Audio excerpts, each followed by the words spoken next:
California কি ডেনমার্কের হতে চলেছে? না, বাস্তবে নয়। তবে ব্যাংকাত্মক একটি অনলাইন আবেদনে এখন এই দাবি তুলেছেন হাজার হাজার ডেনিশ নাগরিক। আর সেই পিটিশনে ইতিমধ্যেই স্বাক্ষর করেছেন 2 লাখেরও বেশি মানুষ। মূল ঘটনা শুরু হয়েছিল প্রেসিডেন্ট ডোনাল্ড ট্রাম্পের একটি বিতর্কিত মন্তব্য থেকে। তিনি ডেনমার্কের স্বায়ত্তশাসিত অঞ্চল গ্রিনল্যান্ড কিনতে চেয়েছিলেন। এবার সেই মন্তব্যের প্রতিক্রিয়ায় ডেনিশ নাগরিকরা ক্যালিফোর্নিয়া কেনার পরিকল্পনা ঘোষণা করেছেন একটি রসিকতা হিসেবে। ডেনমার্কিফিকেশন নামে এই ব্যঙ্গাত্মক পিটিশনে লেখা হয়েছে, আপনি কি কখনো ভেবেছেন ডেনমার্কের কি দরকার?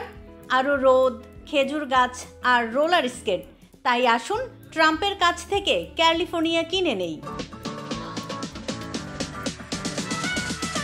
এমনকি এই পিটিশনে $1 ট্রিলিয়ন সংগ্রহের লক্ষ্যমাত্রা নির্ধারণ করা হয়েছে। যদিও প্রকৃতপক্ষে কোনো অর্থ সংগ্রহ করা হচ্ছে না, শুধু স্বাক্ষর নিচ্ছে এই ক্যাম্পেইন।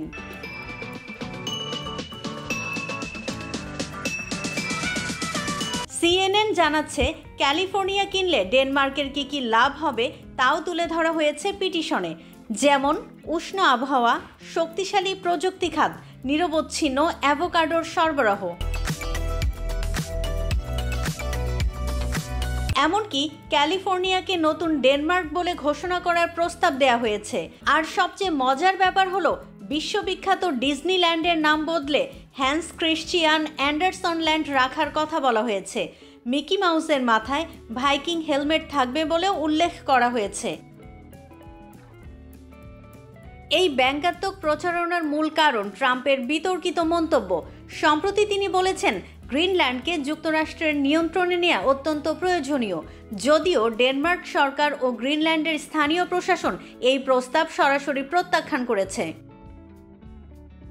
তবে ট্রাম্প এবার বিষয়টিকে আরও গুরুত্বের সঙ্গে বিবেচনা করছেন বলে আশঙ্কা প্রকাশ করেছেন ডেনমার্কের কিছু কর্মকর্তাও। অন্যদিকে গ্রিনল্যান্ডের স্বাধীনতা আন্দোলন নিয়েও নতুন করে আলোচনা শুরু হয়েছে।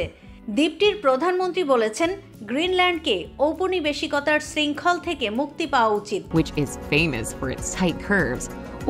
তাহলে কি ভবিষ্যতে সত্যি দেশ কেনাবেচার মতো চমকপ্রদ ঘটনা ঘটবে, নাকি এটি শুধুই রাজনৈতিক রসিকতা? আপাতত ক্যালিফোর্নিয়া কেনার এই ব্যঙ্গাত্মক উদ্যোগ বেশ জমিয়ে তুলেছে আলোচনার মঞ্চ। কোটি মানুষের আস্থার ভালোবাসায় 11 বারের মতো দেশের 1 নম্বর রেফ্রিজারেটর ব্র্যান্ড ওয়ালটন।